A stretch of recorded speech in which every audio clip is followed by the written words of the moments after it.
ঢাকা বিশ্ববিদ্যালয়ের গণযোগাযোগ ও সাংবাদিকতা বিভাগের ২টি শূন্য স্থায়ী সহকারী অধ্যাপক পদ পূরণের জন্য রেজিস্ট্রারের দফতর হতে প্রাপ্ত নির্ধারিত ফরমে বাংলাদেশি নাগরিকদের নিকট হতে দরখাস্ত আহ্বান করা যাচ্ছে। বেতন স্কেল ৩৫,৫০০ টাকা থেকে শুরু। প্রার্থীদের অবশ্যই এসএসসি এইচএসসিতে ন্যূনতম প্রথম বিভাগ জিপিএর ক্ষেত্রে ৫-এর মধ্যে 4.25 এবং গণযোগাযোগ ও সাংবাদিকতা বিষয়ে অনার্স ও মাস্টার্স ডিগ্রি উভয় পরীক্ষায় ন্যূনতম প্রথম শ্রেণী অথবা সিজিপিএর ক্ষেত্রে 4-এর মধ্যে 3.5 পেতে হবে।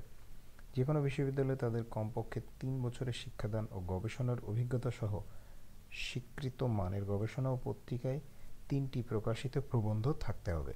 শিক্ষক হিসেবে অভিজ্ঞতা ও দক্ষতা এবং বিশ্ববিদ্যালয়ের অন্যান্য ক্ষেত্রে, বিশেষ করে ছাত্রছাত্রীদের সামগ্রিক শিক্ষা ও শিক্ষা আনুষঙ্গিক কর্মকাণ্ড পরিচালনায় বিশেষ অবদান ও যোগ্যতা হিসেবে গণ্য করা হবে। ইতিপূর্বে যারা আবেদন করেছেন তাদের পুনরায় আবেদন করার প্রয়োজন নেই।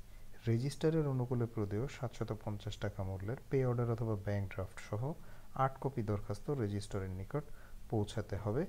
দরখাস্ত জমা দেওয়ার শেষ তারিখ 26/11/2020 এই তারিখে। প্রত্যেক কপি দরখাস্তের সাথে সার্টিফিকেট, মার্কশিট, প্রশংসাপত্র, অভিজ্ঞতার প্রমাণপত্রের সত্যায়িত প্রতিলিপি সংযুক্ত করতে হবে। চাকরিরত প্রার্থীদের অবশ্যই যথাযথ কর্তৃপক্ষের মাধ্যমে দরখাস্ত প্রেরণ করতে হবে। তো আজ এ পর্যন্তই। যারা গণযোগাযোগ এবং সাংবাদিকতা বিভাগে 2টি শূন্য স্থায়ী সহকারী অধ্যাপক পদের বিপরীতে আবেদন করতে চান তারা যথাশীঘ্র আবেদন করবেন। সবাই ভালো এবং সুস্থ থাকবেন সেই কামনায় আজকের মতো বিদায় নিচ্ছি।